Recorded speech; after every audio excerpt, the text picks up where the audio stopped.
Señora, buenos días. Muchas gracias por visitar este lugar. Si es tu primera vez, realmente yo aprecio el tiempo que tú me estás brindando en este momento. Señores, parece mentira, pero cuando se habla de los Estados Unidos, no cabe duda que la comunidad hispana tiene un gran impacto y muchas veces la clase política la tienen que tomar en cuenta. Razones por las cuales en este momento nosotros estamos celebrando lo que es el mes de la herencia hispana en los Estados Unidos, y más cuando llega la fecha del 12 de octubre. No sé en qué país ustedes están en este momento, pero yo me imagino que muchos países celebran ese acontecimiento de forma diferente.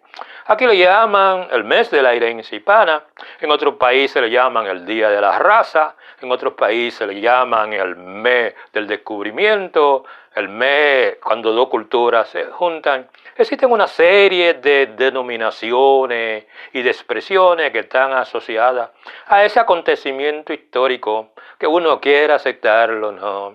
Cambió lo que es la trayectoria de la humanidad, tanto en todas las naciones europeas, pero también en todas las naciones de África, y por qué no, hablamos también de las recientes naciones que todas se formaron cuando se habla del continente americano o las tierras del Nuevo Mundo.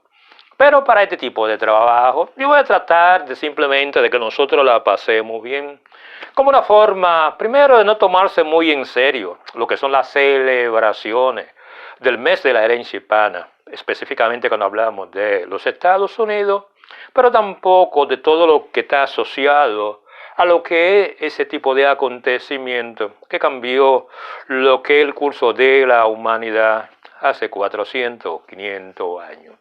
Yo siempre he creído que la historia se lee partiendo de quien la haya escrito.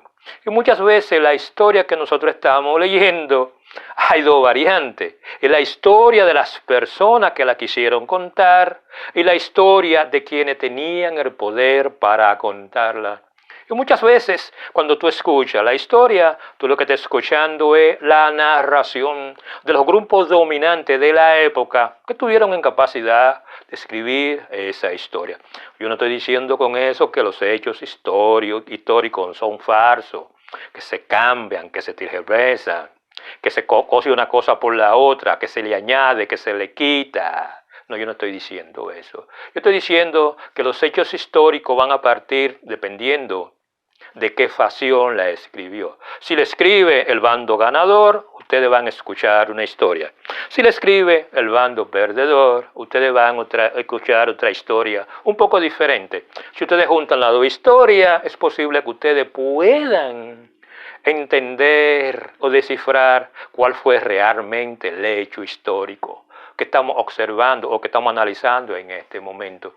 Y eso ocurre cuando se habla del famoso descubrimiento de la tierra del Nuevo Mundo por Cristóbal Colón. Yo me acuerdo en mi niñez que yo tenía que aprenderme el nombre de todos los próceres, de todos los héroes, de todas esas figuras históricas, figuras que la mayoría o eran descendientes de españoles o de una forma u otra eran españoles criollos.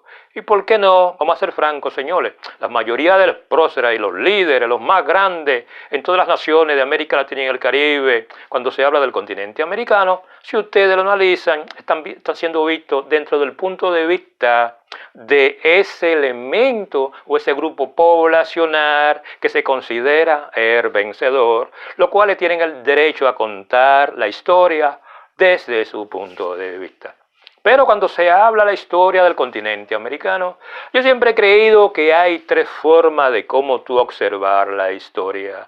Porque no cabe duda al descubrimiento de América, a pesar de lo que muchos alegan, que fue la unión de dos mundos, dos culturas, yo siempre he creído que lo hacen con una especie de mala fe, obviando lo que es la participación de esos millones de esclavos que fueron trasladados al continente americano como parte de ese proceso de colonización de la tierra del Nuevo Mundo. O sea que el descubrimiento de América no fue la unión de dos culturas, dos mundos, no. Fue la unión de tres mundos diferentes, tres culturas diferentes. ¿Aquí es donde? Partiendo de la cultura de la cual estemos hablando y del área en la cual tú quieras hacer énfasis, no cabe duda que para tú analizar lo que son los aspectos positivos y negativos del descubrimiento de América, hay tres visiones a analizar. La primera es la que alguna gente llaman esa visión eurocentrista, la cual es parte de la mentalidad y el comportamiento de la mayoría de los intelectuales y de las grandes figuras que todos conocemos a través de la historia, cuando se habla de América Latina y el Caribe, pero también en este momento, porque nosotros no podemos negar la enorme influencia que tiene España cuando se habla en la forma como las personas en todas las naciones post-esclavistas que eran parte de las colonias españolas tienen un concepto eurocentrista cuando se habla de la historia en cada una de esas naciones. Hay otro elemento que también tú tienes que entender, si tú eres el lado el cual tú no fuiste tomado en cuenta, y es el concepto afrocentrista, la cual abarca lo que son los aportes culturales, lingüísticos, religiosos, pero también esa forma de vida que tiene lo que son la gran mayoría de la comunidad afrodescendiente en el continente americano, cuando ellos hablan de los aportes de los ancestros africanos, quienes vinieron al territorio del Nuevo Mundo, no por voluntad propia, sino vinieron bajo cadena, en ese sistema que todos conocemos en la esclavitud. Como ve el descubrimiento de América, partiendo de quien tú le preguntes, tú vas a tener dos respuestas. Si tú le preguntas a un eurocentrista, ellos te van a hablar de los aspectos positivos de la conquista de la tierra del Nuevo Mundo. Si tú hablas con un afrocentrista, ellos te van a hablar de los aspectos negativos. Pero hay una tercera corriente ideológica que parte de esta conversación. Y cuando se habla de eso que proponen por esas ideas indígenas centristas, ¿qué tipo de conclusión tiene la población indígena cuando se habla de ese acontecimiento, lo que todos llamamos el descubrimiento del Nuevo Mundo? Y si ustedes le preguntan a ese gran número de personas, de intelectuales, que son descendientes de la población indígena en el continente americano, no cabe duda que ellos van a tener una visión diferente del significado, de las cosas negativas y positivas de ese encuentro de tres culturas que ocurrió el primer momento que Cristóbal Colón pisó el territorio de las tierras del Nuevo Mundo. Claro, para este tipo de trabajo yo no puedo durar hablando con ustedes sobre esas tres diferencias. Pero yo siempre he creído que cuando se habla de un acontecimiento que cambia el rumbo de la humanidad, mayormente cuando hablamos de Europa, que fueron los que económicamente más se beneficiaron de este evento, no cabe duda que si tú eres afrocentrista, si tú eres eurocentrista y si tú eres un indígena centrista, tú tienes una visión diferente del significado de eso que la gente llama el descubrimiento de América, que nosotros celebramos el 12 de octubre. Y no cabe duda que yo siempre he creído que cuando se habla de ese acontecimiento hay una serie de términos que nosotros tenemos que analizarlo y verlo dentro de un contexto histórico, basándonos en esas tres visiones de las personas que están envueltas cuando se habla de ese acontecimiento que todos estamos celebrando ahora, que es el descubrimiento de la tierra del Nuevo Mundo. Lo primero es la palabra descubrimiento. Yo siempre he creído que la palabra descubrir es cuando tú encuentras algo que tú no estás buscando. O es posible que tú lo estés buscando, pero no lo has encontrado. Y en el momento que tú lo encuentras, tú lo descubres. Pero otras veces tú descubres algo que tú no estás buscando. Cuando se habla del descubrimiento de la tierra del Nuevo Mundo, si tú lo ves desde una perspectiva eurocentrista o una perspectiva partiendo de esa visión de España y los europeos, la palabra descubrimiento es un término real que se debe utilizar, porque para ello ellos simplemente descubrieron nuevo territorio. En pocas palabras, cuando alguien te dice a ti que simplemente la llegada de Colón marcó el descubrimiento de la tierra del Nuevo Mundo, tú tienes que verlo dentro de un concepto eurocentrista, partiendo de la realidad española en su posición de que ellos no sabían de la existencia de ese nuevo territorio. Por lo tanto, ellos simplemente descubrieron nuevo territorio. Claro, si tú le preguntas a las personas indígenas quienes estaban en esos territorios cuando los españoles llegaron, ellos no lo ven como un descubrimiento, ellos lo ven simplemente como una invasión, lo cual dio como resultado la expropiación de todas las tierras indígenas que pasaron a manos de los llamados colonizadores. Ahí viene la otra palabra tan especial, y es la palabra colonizar. Mucha gente dice que España, Francia, Inglaterra simplemente colonizaron la tierra del Nuevo Mundo. Ellos hablan de una forma tal como que ellos impusieron una cultura nueva, un lenguaje nuevo, un sistema de creencia nuevo. Y si ustedes analizan lo que es el comportamiento social sobre las diferentes creencias religiosas, los diferentes lenguajes en este momento, eso le dice a ustedes que la colonización todavía no ha terminado. Ahora, la palabra colonización está asociado al nombre de Cristóbal Colón, porque anteriormente no se utilizaba la palabra colonizar, se utilizaba la palabra conquistar. Por eso, si tú eres un individuo que tú eres afrocentrista, tú no puedes decir que tú eres parte de ese proceso de colonización porque a ti te trajeron en condición de esclavo. En pocas palabras, tú no eres responsable de ese proceso colonizador. Si tú eres eurocentrista, tú fuiste la figura principal, el activo, el motor detrás de ese proceso de colonización. Y en el caso de la población indígena, tú simplemente fuiste la víctima de ese proceso colonizador. ¿Cómo ves? Son tres formas diferentes de ver una misma palabra. Otra de las palabras que yo siempre he escuchado es conquistar. Simplemente las naciones europeas conquistaron. Eso me suena como cuando tú te enamorado de una muchacha, en la cual tú a través de regalos, de palabras bonitas, todas esas cuestiones, tú la seduces, como una especie de déjame conquistar el corazón de esa muchacha. Pero tú no puedes conquistar el corazón de un grupo poblacional que no sea a través de la fuerza y de la superioridad, que el arma que tú tienes simplemente está por encima del arma que tiene el grupo poblacional que tú estás tratando de conquistar.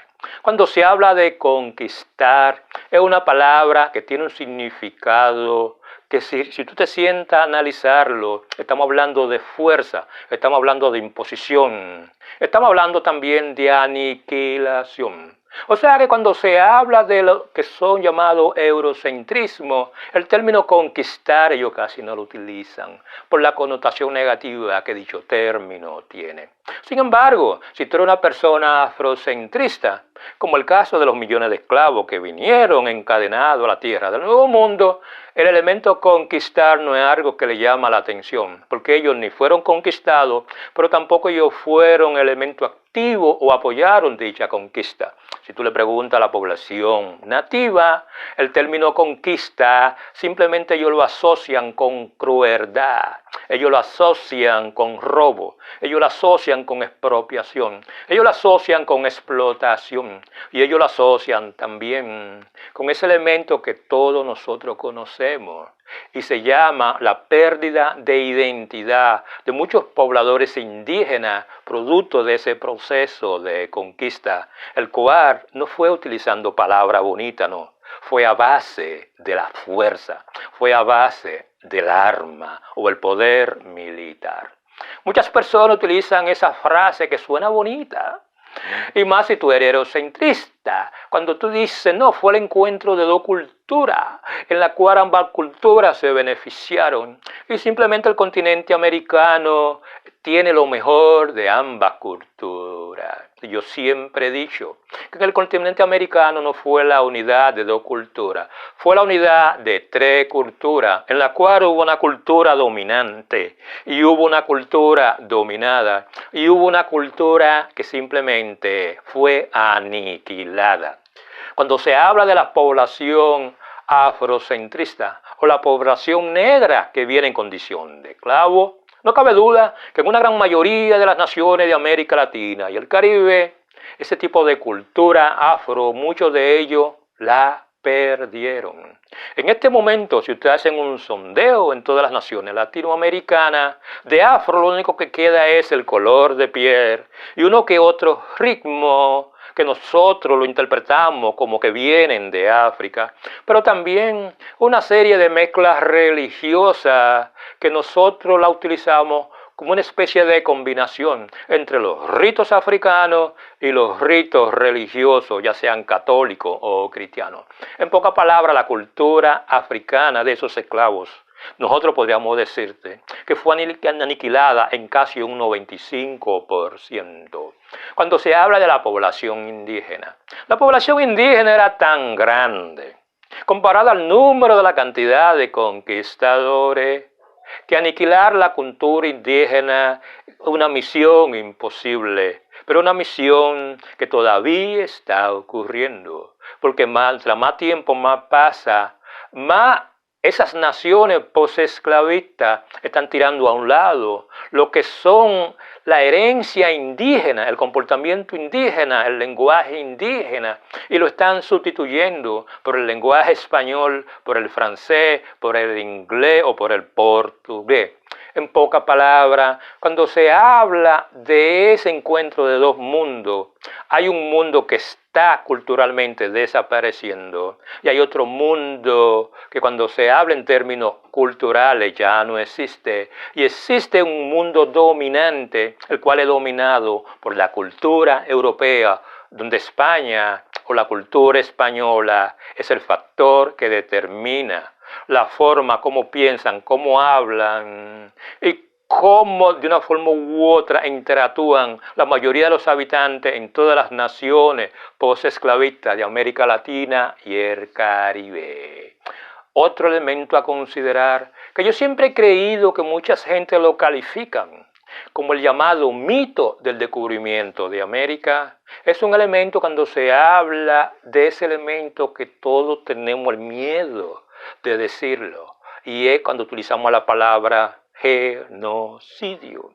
Cuando se habla del descubrimiento de América, ya sea que tú seas afrocentrista, o tú seas indígenocentrista, o tú seas eurocentrista, no cabe duda que dicho proceso de colonización y conquista trae como consecuencia lo que es la muerte en los tres bandos que se encontraron en el continente americano, lo que trajo como resultado el genocidio de muchos grupos poblacionales, mayormente en el área del Caribe, donde las poblaciones nativas de todas las islas del Caribe simplemente desaparecieron, lo cual puede ser considerado como un genocidio, el cual está asociado a la población indígena de esas naciones. Hay otras naciones que el genocidio fue menos pronunciado, pero era por la enorme cantidad de población indígena que existían en esos territorios controlados por España, controlados por Inglaterra y controlados por Portugal. Y no cabe duda que ahí también se produjo en muchos de esos territorios una especie de mini genocidio, en la cual miles y miles de la población indígena, quienes no murieron producto de las infecciones y las enfermedades contagiosas que trajeron los españoles en la colonización y la conquista, muchos de ellos también murieron producto del abuso físico del trabajo forzado que hacían, pero también murieron producto del uso de las armas que utilizó España, Francia, Portugal e Inglaterra para tomar posesión de esos territorios, lo cual de una forma u otra establece la veracidad de ese mito que está asociado al descubrimiento de América. Cuando se habla del genocidio de los grupos poblacionales indígenas en muchas naciones de América Latina, pero mayormente de la región del Caribe. Otro elemento a considerar es cuando se utiliza el término colonización, conquista, y al final el término que nosotros tenemos que aceptar es el término ocupación.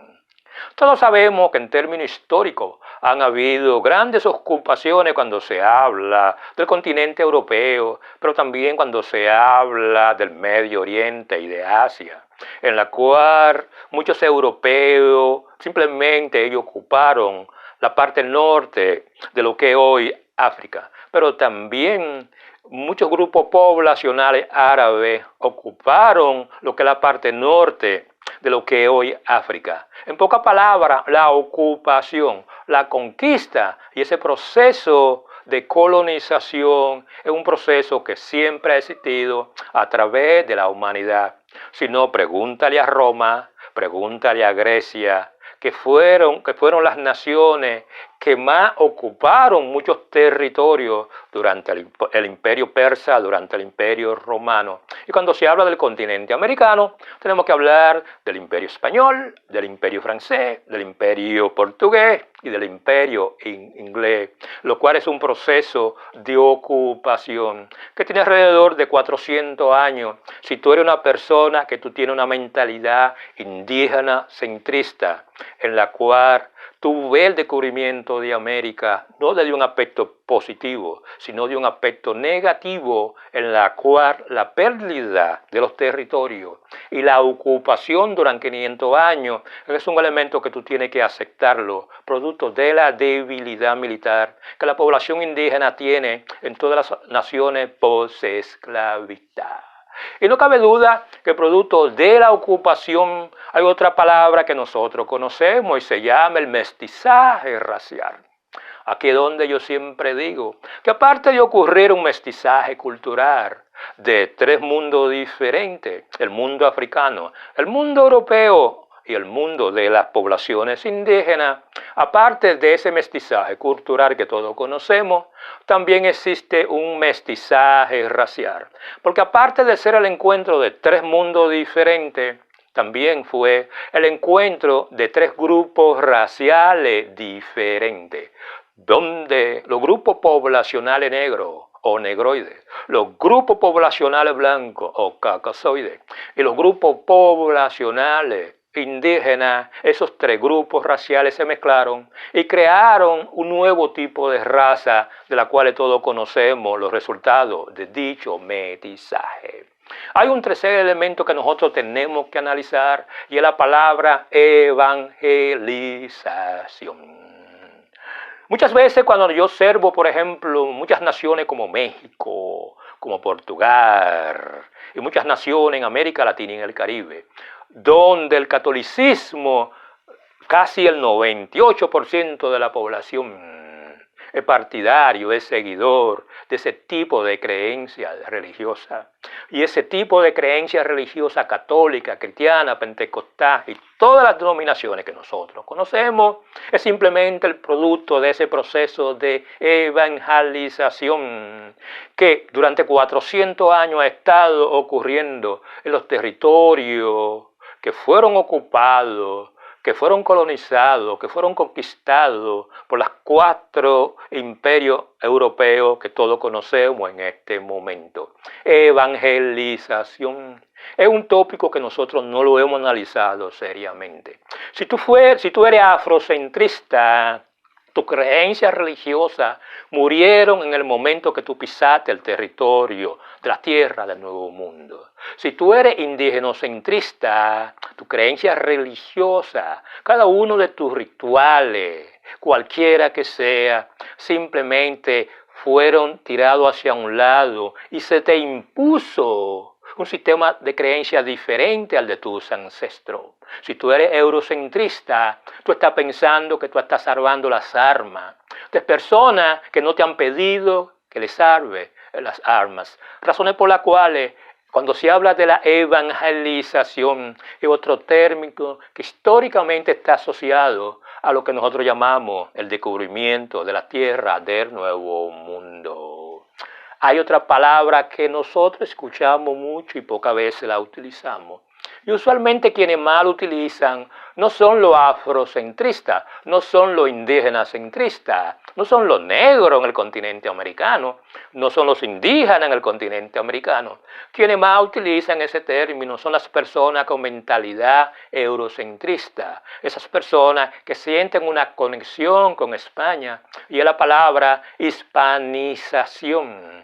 Cuando se habla de hispanización, no cabe duda que el mejor arma que tuvo España para hispanizar la mayoría de los territorios del Nuevo Mundo, los cuales eran colonias españolas, no cabe duda que fue la utilización de la lengua castellana o el español, como ustedes quieran llamarle.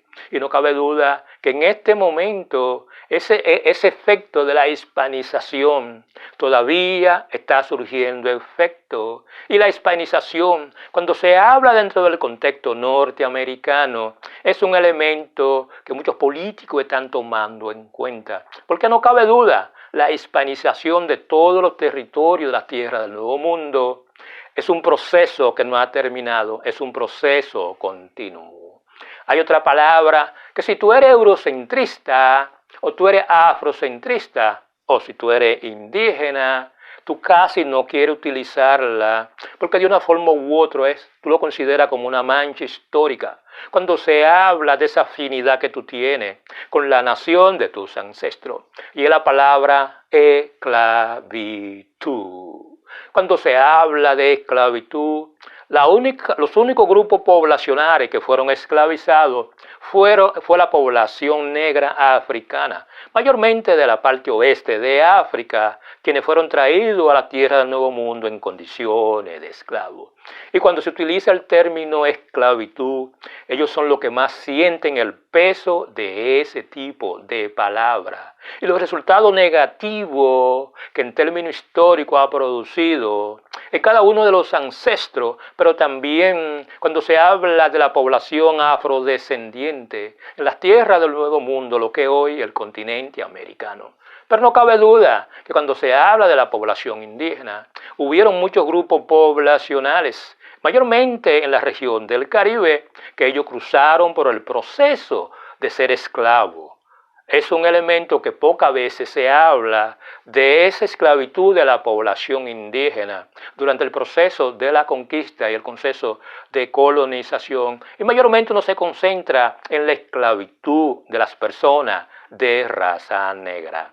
Las personas de raza blanca nunca fueron esclavizadas cuando se habla del continente o la tierra del Nuevo Mundo, porque ellos eran los esclavizadores, ellos eran los dueños de esclavos.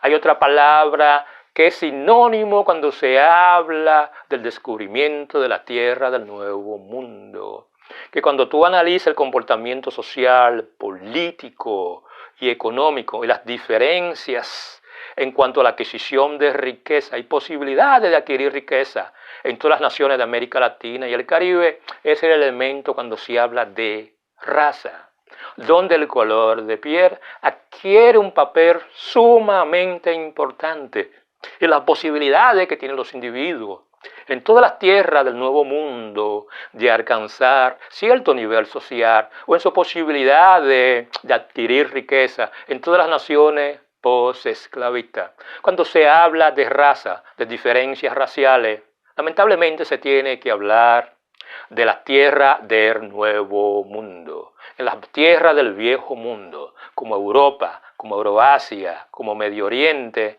El término raza no existía. El término que existía era el término grupo étnico y, ¿por qué no?, en el caso de África, se utilizaba mucho el término tribu. Pero cuando se habla del continente americano, la palabra étnico se pierde, la palabra tribu se pierde y es sustituida por el término raza.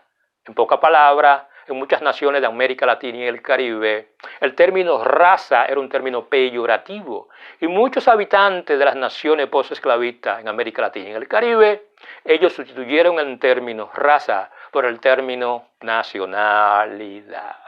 Hay un último término, el cual yo siempre he creído que, partiendo de tu visión que tú tienes sobre el descubrimiento de América, de si fue bueno, de si fue malo, de si ambos grupos poblacionales se beneficiaron, si esos tres diferentes mundos sacaron beneficio de ese encuentro, es cuando se habla del término humanización.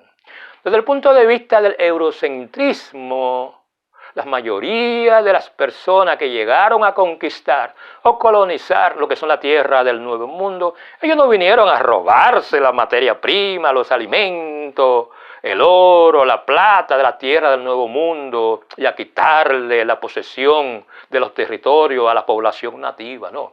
Ellos vinieron a humanizarlo por el comportamiento salvaje, porque ellos adoraban dioses que eran falsos, porque ellos eran hechiceros, porque ellos tenían cierto comportamiento en ese tipo de prácticas religiosas que muchas naciones tienen, en la cual alguna vez el sacrificio humano se utilizaba.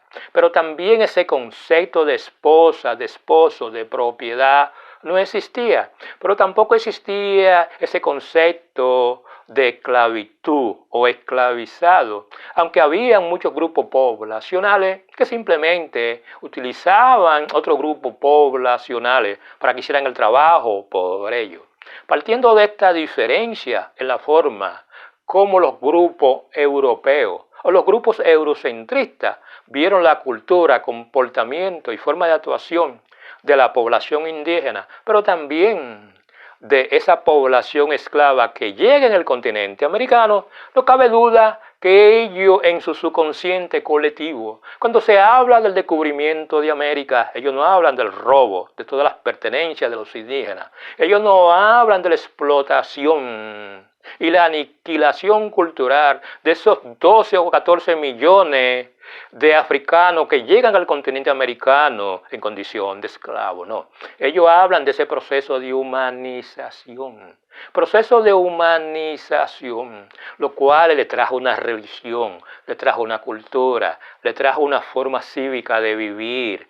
De una forma u otra establecen una conexión entre el conocimiento humano y el comportamiento humano, donde la población indígena y la población negra, partiendo de la perspectiva eurocentrista de las naciones europeas, cada uno de esos grupos poblacionales tienen que agradecerle a Europa, porque Europa simplemente humanizó o trató de humanizar a la población indígena en la tierra del Nuevo Mundo y trató de humanizar a los diferentes grupos tribales que vinieron en condición de esclavo a la tierra del Nuevo Mundo.